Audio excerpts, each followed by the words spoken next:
Soham Shivoham.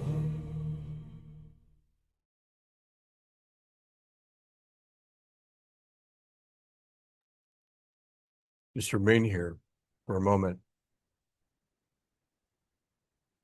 noticing what the mantra has aligned. Soham Shivoham. I am Shiva. I am that. The personality may change, and our roles may change, and our circumstances may change. But awareness, the witnessing of all of it, remains. Each week at Merkaba Temple, we now turn toward the wisdom of Guru, not as something outside of us, but as a divine wisdom continually calls us back to what is true. Our Guru's transmission is inspired by the timeless wisdom and presence of our beloved Guru, Bhagavan Nityananda of Ganeshpuri. Jacob will now share today's Guru's transmission. Jacob, the temple is yours. Thank you, brother. Beloved ones, you have spent much of your life learning who you are. Now learn what you are beneath all that you have learned. The world gave you many names. Life gave you many roles. Experience gave you stories about yourself. And the mind gathered these stories and called them me. Do not fight this human self. Do not make an enemy of that personality. It has carried you a very long way. But remember, the vessel is not the ocean. When fear rises, let fear arise. When the personality becomes frightened, do not condemn it. Bring it closer. Hold it within the greater awareness that you are. You do not become free by destroying the human self. You become free when the human self discovers that it is held by something infinitely greater. This week, when you feel yourself contracting, defending, controlling, or needing to be understood, become still for a moment. Ask, what am I protecting now? Right now. And then ask, who is aware of the one who is protecting? Rest there. The personality will continue to speak. Let it speak. The story will continue to change. Let it change. You are the awareness through which every story comes and goes. You are the spacious enough for every version of yourself. Be human. Be tender with your humanity. And remember what you are. Soham Shivoham. I am that. I am Shiva. Om Guru Om. Jai Guru. Om Guru Om, Jai Guru. Thank you, Jacob. Thank That's a you. good one. Thank you so much. There is something beautiful in that invitation. We do not have to fight who we are or who we have become in order to remember who we are. That's a blessing. We can hold our stories, our fears, our personalities, and all the complexity of being human within something much larger. And sometimes music helps us experience that truth in a way words cannot. So rather than trying to understand anything more right now, simply listen. Let the music meet you exactly where you are. Roy will now offer today's musical offering. Roy, the temple is yours. Thank you, Aeon.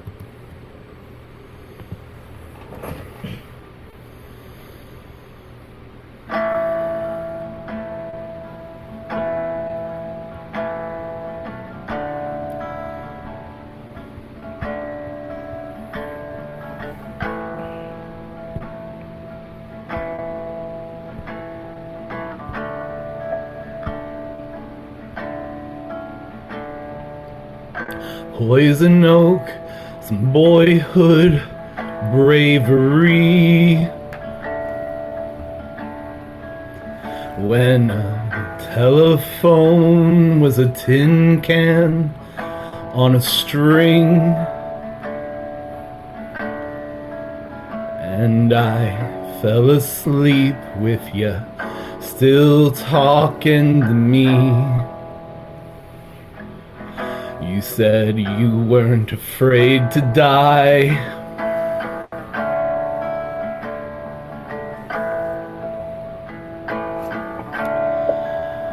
In Polaroids, you were dressed in women's clothes.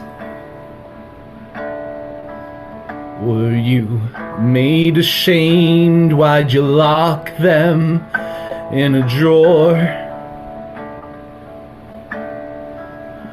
Well, I don't think that I ever loved you more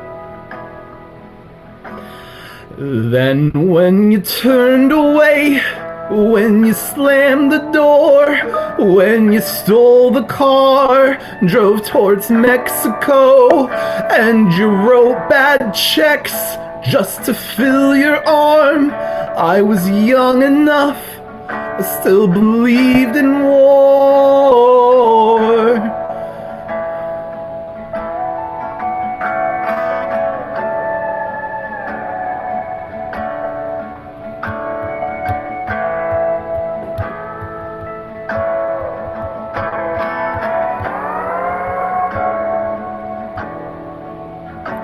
Well, let the poets cry themselves to sleep,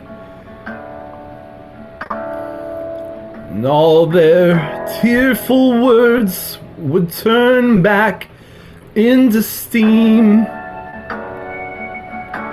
But me, I'm a single cell on a serpent's tongue. There's a muddy field where a garden was, and I'm glad you got away. But I'm still stuck out here, my clothes are soaking wet from your brother's tears.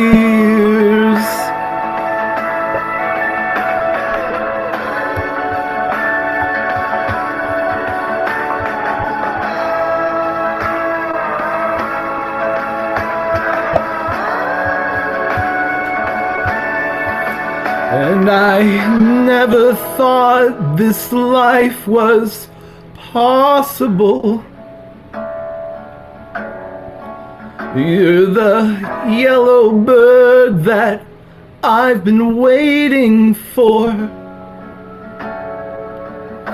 The end of paralysis, I was a statuette. Now I'm drunk as hell on a piano bench, and when I press the keys, it all gets reversed. The sound of loneliness makes me happier.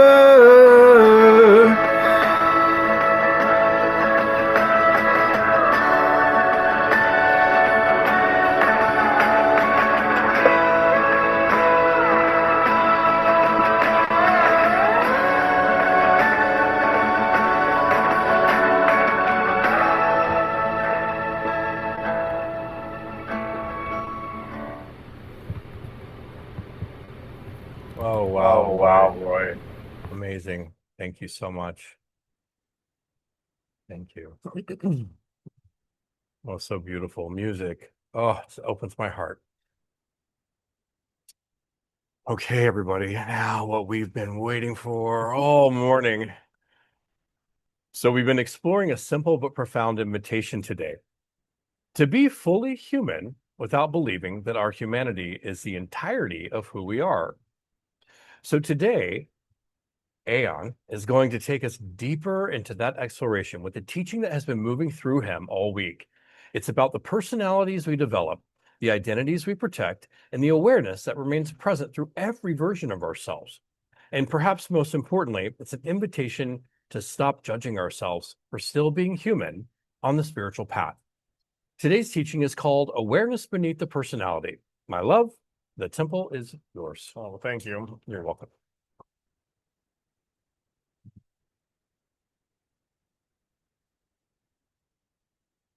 Grand Rising. Good morning, everyone. So happy you're all here. I'm so happy to see some of our regulars, David, my mom. It's so nice to see Irina back. Margot and Luciana are here for the first time, and Jolene is back. And I see Michael and Pamela. So happy you all have made it. And Roy, I just have to say, what a perfect song for today's teaching, because like you could feel the personality moving through that person's experience in those lyrics from childhood to adulthood and all of the things that happen in between, and how he changed, because of the things that happened to him. So the song was absolutely incredible. I just want to say thank you for that, because it was just perfect for today. But I want to invite you, wherever you are, just to take a moment and actually arrive here, letting your shoulders drop and letting your breath find its own rhythm. And there's been a phrase that's been moving through me all week this week, because I heard it in a meeting that I was in the other morning. And one of the gentlemen in the meeting shared that he gives himself the leniency of the human condition. So giving ourselves the leniency of being human. Now, when I look back at my life and I look at all of the things that I attached myself to and all of the ways I would abuse myself because I was human, because I wasn't spiritually enough, because I always, all of this enough language or should have language, all of those things are part of the human condition. And I got to thinking that like your soul, my soul, our souls are so vast and immense and massive and beautiful that like our souls are so incredible that it is even hard for the human mind to begin to fathom the beauty of your soul. And so our souls come down here and intersect with the human experience. We are born into the human experience, and we meet resistance. And it's that resistance, that intersection that starts to forge this personality that we have. It forges the relationship that we have with the world around us. It's our consciousness trying to make sense of this experience that's incredibly dense. And I think that a lot of times people believe that being on a spiritual path will eventually allow us to stop being so human. We'll stop being afraid. We'll stop becoming attached to things. We'll stop reacting.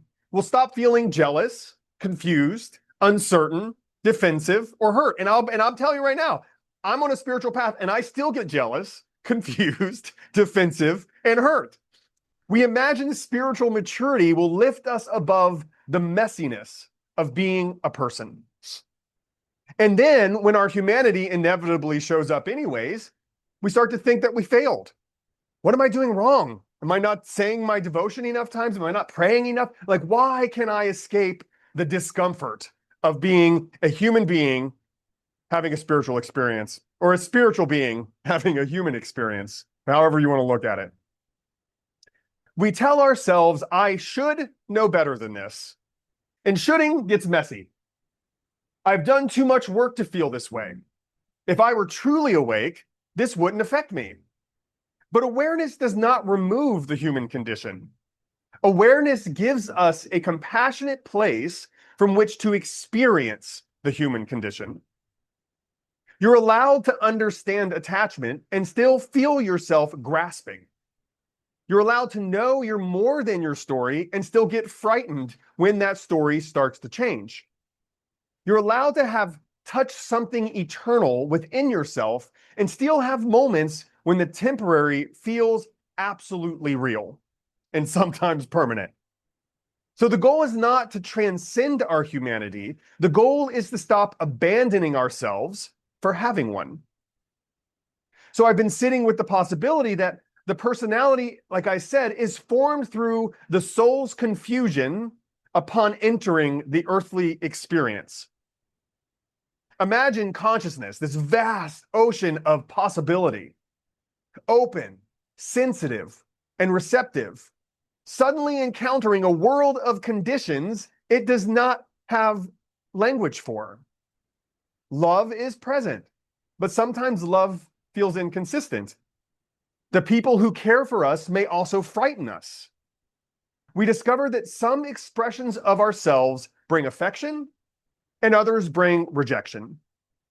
Belonging may require conformity, and vulnerability may be met with tenderness one moment and punishment the next. And safety can depend on becoming very good at anticipating the moods and expectations of other people. So before we have language for any of it, we begin forming conclusions. This is who I must become to be loved. This is what I must hide to remain safe. This is how much space I am permitted to occupy. And this is what I must accomplish to have value. This is the kind of person I am. And from those conclusions, a personality begins to take shape. So I don't believe the personality is a mistake. It isn't some false self we should despise. It is an extraordinary act of intelligence. It's the structure consciousness developed to navigate an experience it didn't yet understand. Our personality holds our preferences, our gifts, our humor, our memories, our culture, our ways of relating to the world. But it also holds our adaptations, the ways we learn to find love, maintain safety, preserve belonging, and make life coherent. The personality is the shape consciousness took while learning how to live here. And this is why it deserves compassion. When you become defensive, when you need reassurance, when you try to control an outcome, when you want to be seen in a particular way, there's no need to immediately judge yourself. Something intelligent is happening. Some part of the human structure is trying to preserve what it once learned was necessary. But it may no longer be necessary. It may no longer serve the life that you're living. But it didn't arise without reason. The difficulty begins when the mind becomes so attached to the personality that it mistakes the personality for the self itself. We stop saying, this is a strategy I learned, and begin saying, this is who I am. We stop saying, this is a role I'm inhabiting, and begin saying, without this role, I don't know who I am. And we stop saying, this is one story through which I understand my life, and begin saying, this story is my life. And you can feel the contraction when we look at it the other way. When we express that this is a story through which I understand my life, there's more spaciousness for that story to change, more room for the evolution to occur. But when we identify the story as our lives, it becomes concrete. It becomes bars that we live behind. The mind builds continuity from memory. It gathers everything that's happened, arranges it into a narrative, and says, this is me. This is who I've been. This is what things mean. This is what I can expect to happen next. The continuity helps us function because we need to remember our names. If I forgot my name tomorrow, there'd be a big problem. And we need to keep our commitments, sustain the relationships that we have in our lives, and move through the world from one moment to the next. But eventually, the mind becomes so identified with this construction that any threat to it starts to feel like a threat to existence. Even if you question it yourself, there's some resistance there. But relationships change. Roles end. A belief no longer fits. Our body changes. Someone misunderstands us. We fail at something that once made us feel valuable. And life calls us into a future the current version of us cannot control or explain. The organism may not be dying, but the personality will experience this loss of what's familiar as a kind of death. And this is important because the fear can be real, even when the danger is not. The body doesn't always distinguish between I am going to die and the person I have understood myself to be can no longer continue in its same form. Sometimes what we call fear of change is actually the personality's fear of disillusion. It asks, if I am no longer this person, will I still exist? If this role disappears, will I still matter? If this story is no longer true, what holds my life together? If I surrender control, what will remain of me? And this fear rarely introduces itself honestly. It doesn't say, hello, I'm the fear of personality disillusion, and I would like to control your decisions today. It's much more subtle than that. It becomes the texture beneath our choices. Two people can make exactly the same decision, but one can arise from contraction and the other from awareness. And the outward action may look absolutely identical. The inner texture is completely different.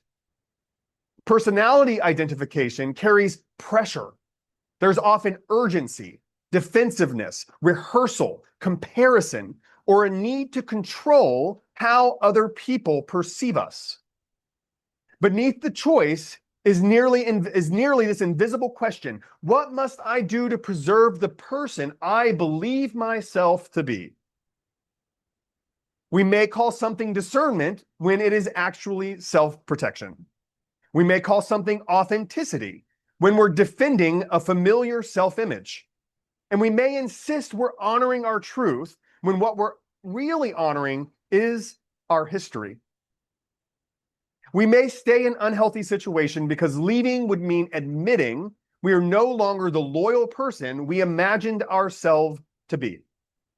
Or we may leave something meaningful because staying would require vulnerability our personality can't control.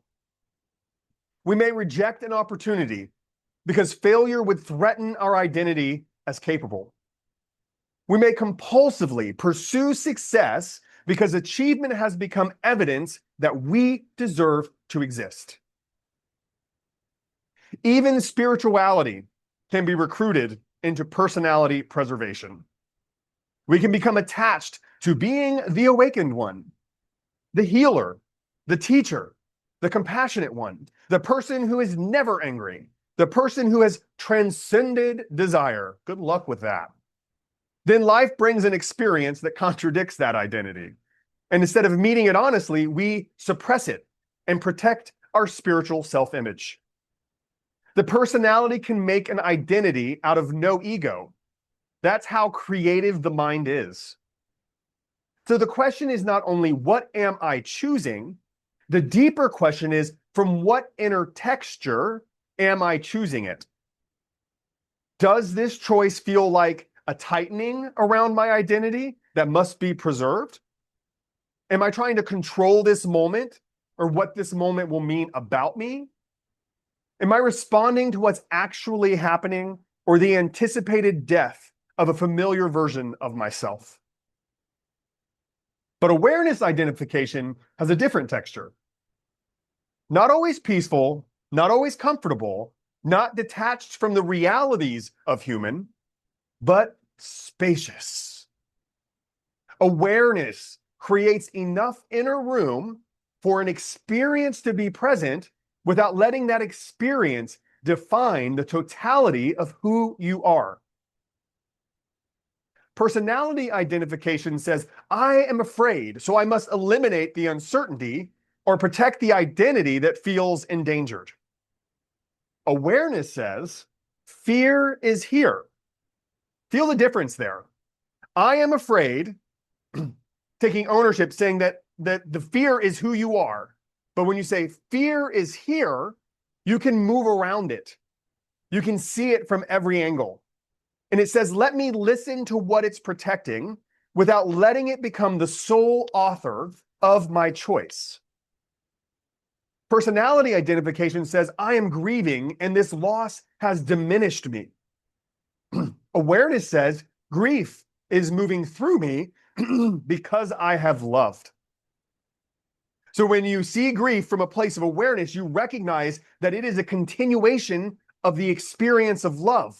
Grief and love are the same thing on different spectrums. But when you say, I am grieving, you identify as just the grief, and you don't give enough room for the space to see it as the totality of what that experience is.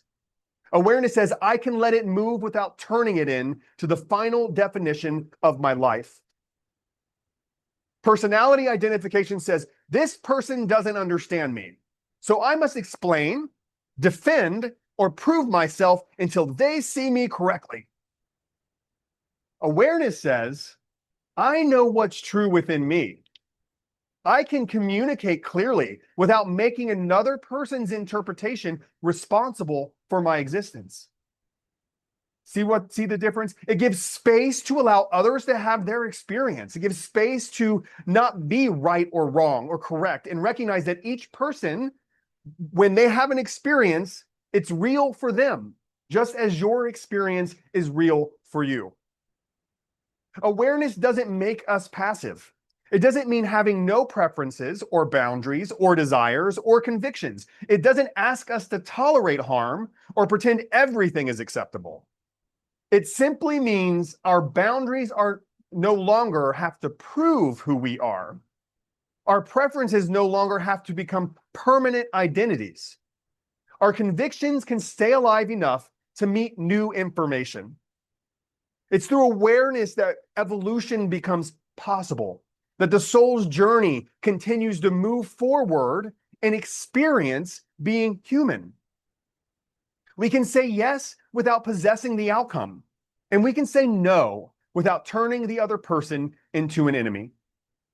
The question shifts from how do I preserve who I am to what is life asking me to meet honestly now in this moment? Or perhaps what is trying to become possible through me that my present identity can't yet imagine? Awareness leaves that room for growth and releases the attachment to this version of ourselves. But there's a trap here, especially for sincere spiritual people. Once we recognize the limits of personality identification, we maybe decide that personality has to be destroyed. But the desire to violently dissolve the personality is often personality wearing spiritual clothing. Now, there's a spiritual self trying to eliminate the human self so it can finally become worthy, pure, enlightened, and free. That, my friends, is not liberation. It is another form of self-abandonment. We cannot free the personality by treating it with the same rejection that caused it to become defended in the first place. The frightened human self doesn't need to be told, you are an illusion. You shouldn't feel this. You need to disappear. It needs to be told, of course you're afraid. You learned your identity was how you stayed safe and connected. You've been carrying the responsibility of preserving my existence for a long time, but you don't have to carry it alone anymore. The personality does not have to die. It can simply relax. It can return to its proper role, not the prison of awareness, but the instrument through which awareness expresses itself in this particular life. Your personality gives your soul texture. It gives your awareness a voice, a sense of humor, a way of loving, a particular unique creativity, a human face through which to meet the world. We are not trying to become blank in personal consciousness, or we wouldn't have come here. We're allowing consciousness to inhabit the personality without being confined by it. So give yourself the leniency of the human condition. Your personality was formed through the confusions consciousness encountered while learning how to live within this earthly experience. It is not an enemy to defeat. It is not evidence that you are spiritually immature. It is a human structure to understand, to appreciate, and to hold compassionately. But you are more than that structure. You are the awareness within which it has formed. You are the presence that witnessed every identity you've inhabited, every role you have performed, every defense you have needed, and every version of yourself you have outgrown. So think of all the people you've already been. I know I've been many, and I'm sure all of you have too. The child you were is no longer here in the same form. The beliefs you once held may no longer organize your life. Roles that once seemed permanent have fallen away. There are versions of you that you could not return to even if you tried. And still, something has remained present through every transformation. The personality may experience change as death, but awareness recognizes that change as movement. The story may change. The roles may fall away. The person you believed yourself to be may become unrecognizable. Yet the awareness noticing that transformation always remains. So perhaps freedom is not the absence of personality. Perhaps freedom is being fully human without mistaking our humanity for the boundary of our being. Perhaps awakening is not finally becoming someone who never contracts, never fears, never forgets. Perhaps awakening is the compassionate remembrance that even when contraction appears, it appears within something vast. And even when spirit speaks, it speaks within awareness. When we forget who we are, that forgetting is being witnessed by the very presence we're trying to remember. Liberation is not the destruction of who you became. It is the moment that you became, it is the moment who you became is finally permitted to rest inside the vastness of what you have always been. And from that remembrance, we do not become less human, we become human more consciously, more compassionately, and more freely. Om Namah Shivaya. Om Guru Om. Amen. Aho. Ashe. And so it is. Thank you.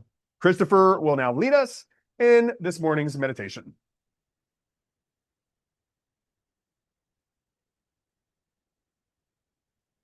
Thank you, Aeon.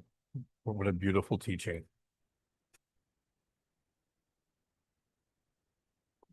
All right, everyone. So go ahead and get comfortable. Close your eyes if that feels comfortable. Get yourself into a nice meditative position. Take a slow, deep breath in. And as you exhale, allow your body to soften.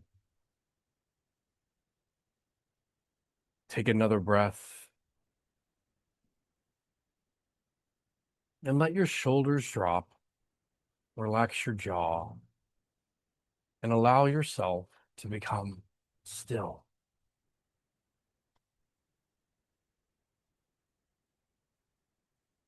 There is nowhere you need to go right now, nothing you need to accomplish.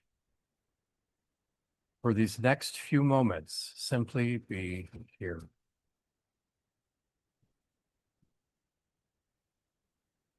Now bring your awareness to the simple experience of being aware. Notice the sounds around you. Notice the sensations in your body. Notice your breath moving in and out. You don't have to change any of it, just notice.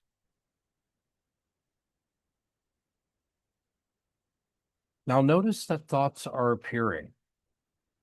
And perhaps there are thoughts about today, about something that happened this week, about someone you love or something you're trying to figure out. Let the thoughts come and let them go. And quietly recognize, I am aware of these thoughts.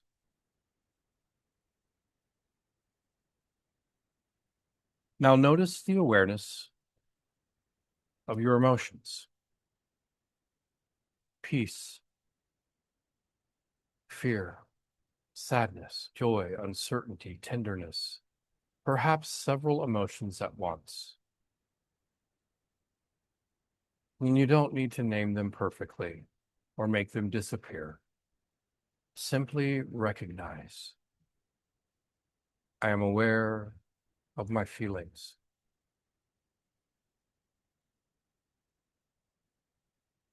Now begin to notice the difference between what you are experiencing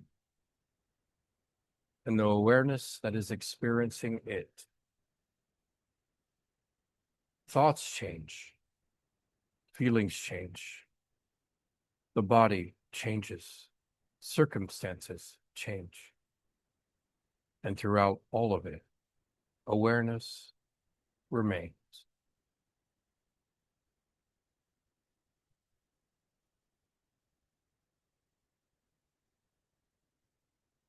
Now gently bring to mind some of the identities you carry through this life. Your name, your work, your relationships, the roles you play for other people, the ways you describe yourself when someone asks, "Who are you?" And don't reject any of them, simply notice them. These are beautiful parts of your human life, but they are not the boundary of your being.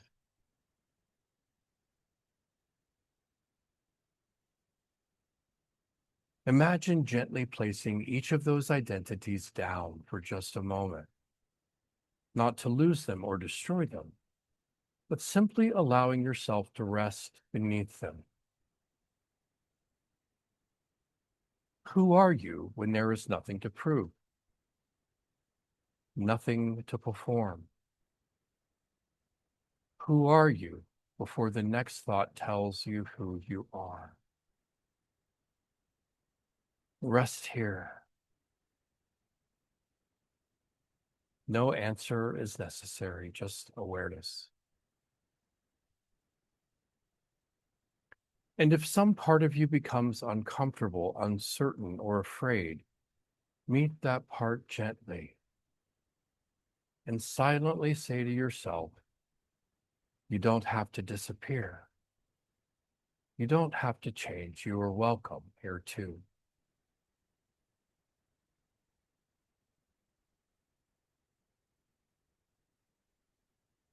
Give yourself the leniency of the human condition.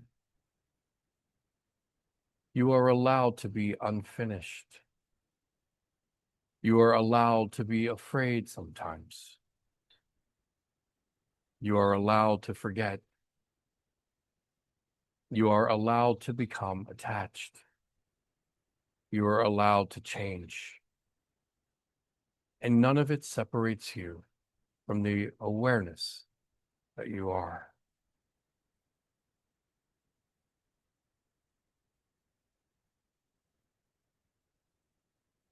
Now quietly repeat within yourself, I have a story, but I am more than my story. I have a personality, but I am more than my personality.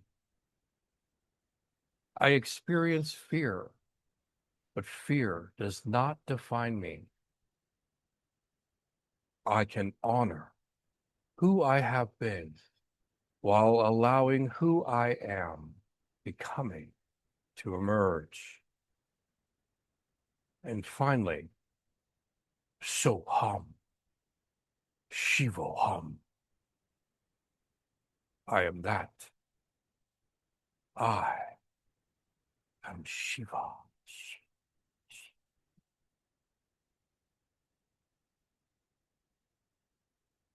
Take a slow, deep breath.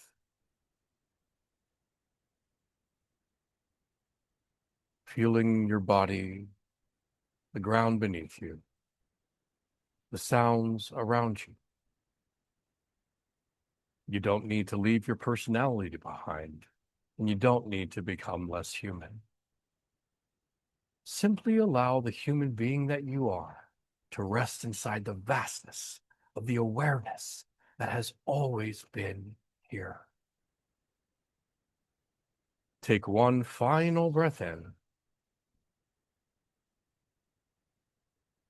And as you exhale, gently return to this place, slowly opening your eyes, coming back.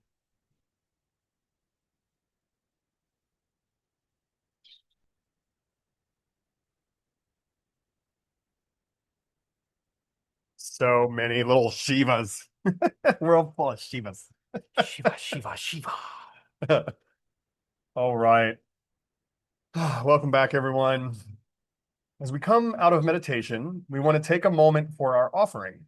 Merkaba Temple exists because people choose to participate in what we are building together. Your offerings help sustain these weekly services, our growing community, and the work of making these teachings and practices available to people wherever they are.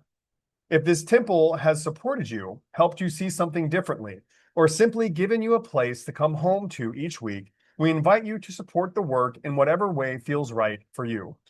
You can give through Venmo at Merkaba Temple, all one word, or online at merkabatemple.com/donate. There is never an obligation. Give from gratitude, from generosity, and from what is genuinely available to you. Thank you for your presence, thank you for your generosity, and thank you for helping us continue to build and grow Merkaba Temple together. Yeah, it's important to remember, we're not affiliated with any denomination, with any church, with any institution. And we are fully funded by the work that we do here at ArcherShaw Temple in Puerto Vallarta and online here with Merkaba Temple with you. So we're very grateful. Your offerings help us pay rent, pay electricity, fund scholarships, fund this Zoom platform, and so much more. It's so important. We're so grateful. Okay, so we have a really exciting announcement today. Well, they're always pretty exciting, but this one is really great, guys. So our brand new Merkaba Retreats film, yes, we had a director, cinematographer, and everything. It's live. The premiere is live on our website. We had so much fun creating this with a few of our members of our local PV satsang community here, and the director and cinematographer that are senior students at University in Guadalajara, Christian and Emmy. Oh, they're amazing. We spent several days filming here at the River Temple, in the jungle, at the ocean, on the waterfalls, and in beautiful places where our retreats happen. And it's a film, right? This is not a promo video. It's a film. And it's only 8 minutes long, which is just crazy they were able to fit so much in, but they did an amazing job. It really captures the heart of what Merkaba Retreats has become after a year and a half. So please, please, please watch it. MerkabaRetreats.com. It's right there on the homepage. Hit play and then share that homepage with everybody that so that we all can get a chance to share what happens here and invite people in that might really benefit from coming down here and spending time with us. All right. We also have a few openings in September for sacred medicine ceremonies here in Puerto Vallarta. These are intimate experiences. We just had one Friday. It was incredible. Wow. For individuals, couples, and chosen family who are looking for a deeply supported and intentional space for healing, exploration, and transformation. Whoa. So if you've been feeling called to experience this work with us, or you know someone who might be, reach out and start a conversation. You can learn more about our work at merkabaretreats.com or ArcherShaw temple.net. ArcherShaw.net. Just ArcherShaw? Mhm. No, ArcherShaw.net. All ArcherShaw.net. right. Yeah. Change it up on me. On ArcherShaw Temple, or all of our social handles are ArcherShaw Temple. So, and then as we begin the second year of, I can't see the teleprompter. As we begin the second year of Merkaba Temple, we want to ask your help. Let's grow our community. Let's do it. Let's do it. We're in year 2. Let's, like, I don't know, quadruple or more our community online. So if there are people in your life who are looking for exactly this kind of spiritual community, they may not even know it exists. So that's where your homework comes in. Next Sunday, for your homework this week, bring somebody with you. Friend, 2 friends, 3 friends. Invite someone who's been curious about you do every Sunday morning. Like, why are you so zen when we meet for brunch? Like, what are you doing Sunday morning? You're like, well, I go to Merkaba Temple Online and align with Shiva, Shiva, Shiva. All right. So share everything, right? Share the podcast, the YouTube replays. We just, that's a great way to be of service to the temple. If there's a teaching or a meditation or anything that you love, share it with your peeps. Let's grow this community together. So thank you for helping us build this community and for being a part of what Merkaba Temple is. Now let's prepare our hearts for our closing prayer. All right, right on time. Take a deep breath in. Divine light in us, through us, and as us. As we prepare to leave this sacred space, help us carry the remembrance of this morning into the week ahead. When we become afraid, reactive, defensive, or uncertain, may we meet ourselves with compassion rather than judgment. When old identities begin to loosen, may we trust that we are not disappearing. We are simply making room for something new. Help us honor the human beings we have become, the stories we have lived, the ways we have learned to survive, in every version of ourselves that carried us here. And through it all, remind us of the awareness that remains, the presence, the Shiva beneath every role, every story, every fear, and every change. May we give ourselves and one another the leniency of the human condition. May we become gentler with our imperfections, more curious about our defenses, and more willing to let life change us. And may we remember that awakening does not ask us to become less human. It invites us to become human more consciously, compassionately, and with greater freedom. May we walk into this week knowing that we are held by something far greater than any identity we could ever create. Om Namah Shivaya. Om Guru Om. Amen. Aho. Ashe. And so it is. Let us seal today's service by singing the Longtime Sun and Satnam. The words can be found in the chat. Awesome. I love this Kundalini yoga prayer. It's so beautiful.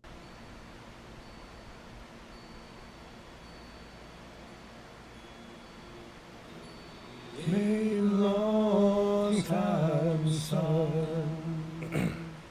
shine upon you, all love surround you, and pure light within you guide your way on, guide your way on. May the long time sun shine upon you, all love surround you, and the pure light within you guide your way on, guide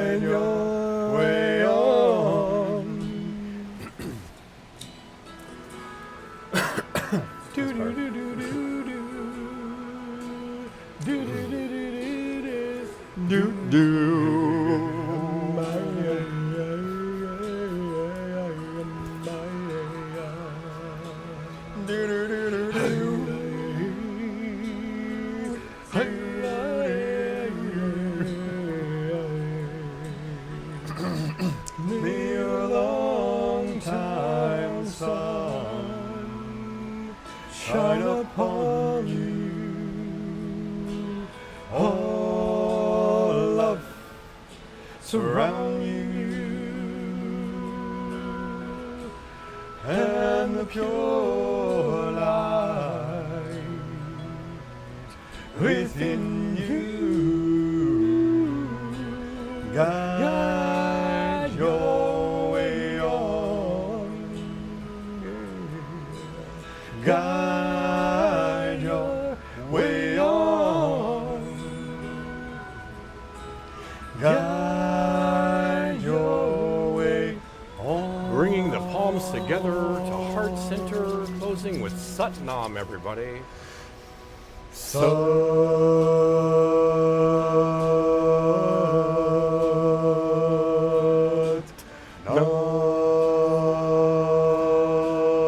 Truth is our identity.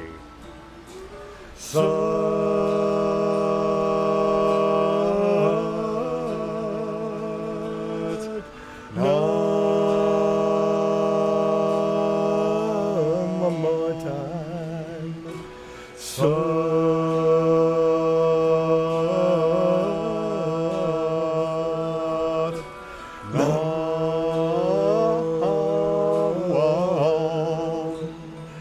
Sat Nam, Sat everyone. Nam, everybody. Oh, Sat Nam. Truth is our identity. Ain't that The truth. the truth? Ain't that the truth? Ain't All that the right. truth? Here we go. All right, everyone. Thank you for sharing this morning with us. Thank you for all those who came for the first time and all those who have returned. And a special thank you to our Horizon Council, Jacob, Roy, and Sapphire, and everyone whose love and service helps make Merkaba Temple possible each week. We are deeply grateful. And so as y'all move into the week ahead, remember Aeon's invitation from this morning. Give yourself the leniency of the human condition. You're going to have moments when you're centered, clear, and deeply connected to who you are. And you're going to have moments when you get triggered, attached, defensive, afraid, or completely caught up in the story. And that's okay, because the practice isn't perfection. The practice, it's remembering. And every time we remember, we can come back to the awareness that is spacious enough to hold all of it. So be gentle with yourselves this week. Be gentle with the people around you. We're all learning how to be here together. And remember, you don't have to become less human in order to become more awake. Ain't that the truth? Uh-huh. If you're joining us live on Zoom, stick around for a moment just to say hi. We'd love to spend some time with you. And until we gather again next Sunday, Walk in light, walk in love, and remember, we are all one. That was Om two. Namah. That was two. One. Om Namah Namah Shivaya. Shivaya. Om Namah Om. Amen. Aho. Ashe. And so it is. And so it shall Remain. All right, everybody.